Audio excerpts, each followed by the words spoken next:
My name is Crappy Teacher, and the time is now to start blowing up YouTube with my lyrics. That's how I wanna share ideas and start something new for my science students and teachers too.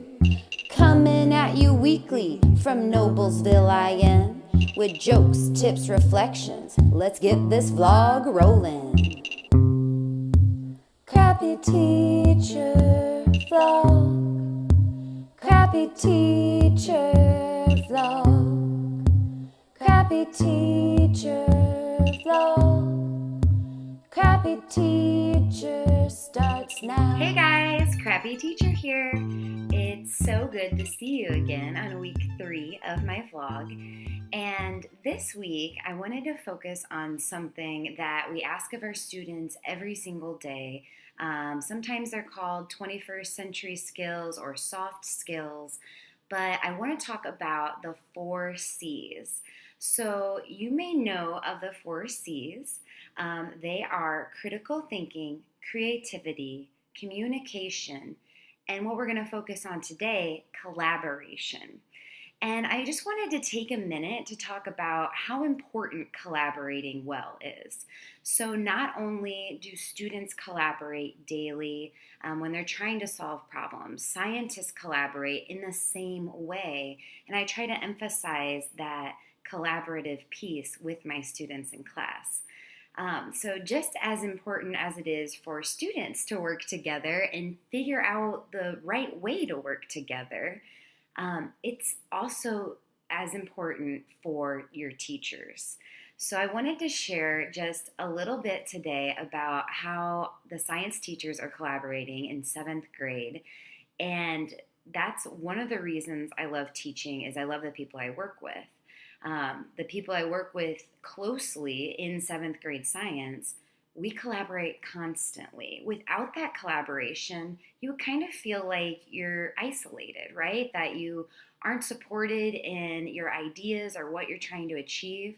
And really together, we all have different strengths, and we really help magnify those strengths when we work together, and we borrow and we change up what other people's ideas are to come up with something that's really good and really works for students. So I wanted to highlight a few things that I've tried in my classroom recently that have been because I've been collaborating with my PLC and we've been working so great together. So one of my colleagues, Mrs. Meyer, has been trying for years is this minute to win it variables activity. And in the past, every new teacher, it's hard to kind of get started and figure out what your go-to items are going to be. So I've tried a bunch of different things to teach variables. And this year I said, why not? Julie raves about this. You hear the kids next door laughing and having a great time. So this year, one collaborative item that I've tried or borrowed from my coworker is I tried to do minute to win it. And we use this to learn about the necessity of an experiment to be fair. So we learned about what happens if there's too many variables, then you don't really know what's helping or hurting an experiment, or you don't really know what's causing the outcome to become the way it is. Another piece that I've used recently is I did a volume lab. And this was from a brand new teacher. And right away, because you can foster that relationship and you can be open to sharing and collaborating, I decided to say, hey, yeah, I want to do your lab. So she was talking about a water bottle flipping lab, and even though that was something that definitely drove me crazy last year with students flipping water bottles all the time, I said this would be the perfect way to incorporate in my classroom. So students had to practice measuring volume using a graduated cylinder and then figure out which volume works best for flipping and landing a water bottle. So thank you, Mrs. Swindell, for your great new idea. And I love that you're able to come in and be able to collaborate immediately with our group of teachers. Another way we collaborate is we work together on Google Docs, just like we have our students work together. And so, an activity that we have been working on and we've done the last year or so, Mr. Seaman just took it to the next level and he was able to kind of reformat the activity and help us out with our collaboration for that piece. So when now we're graphing cars, we go outside, it's something really engaging. And again, we're having that professional learning community at its best because we are choosing to and working on collaborating effectively together. So some other things we're trying this year is we're sharing a Quizlet set of vocabulary words that all of our students can access. We're going to try to experiment with the app Flipgrid, hashtag FlipGridFever.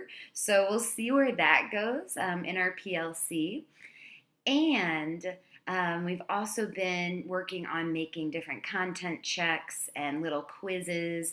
I've made a few things using the site Quiziz and shared it with my colleagues because it's something we're all teaching, we all can use, and everyone can benefit.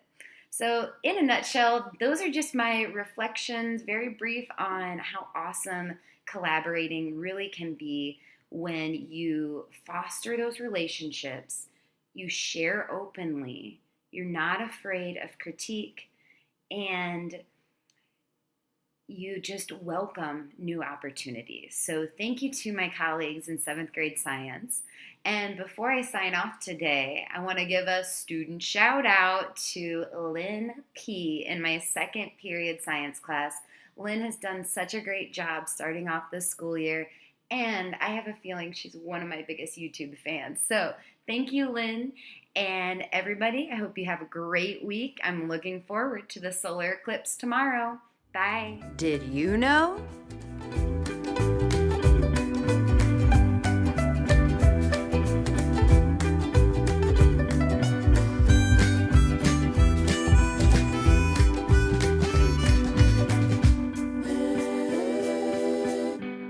Crappy teacher flow, crappy teacher.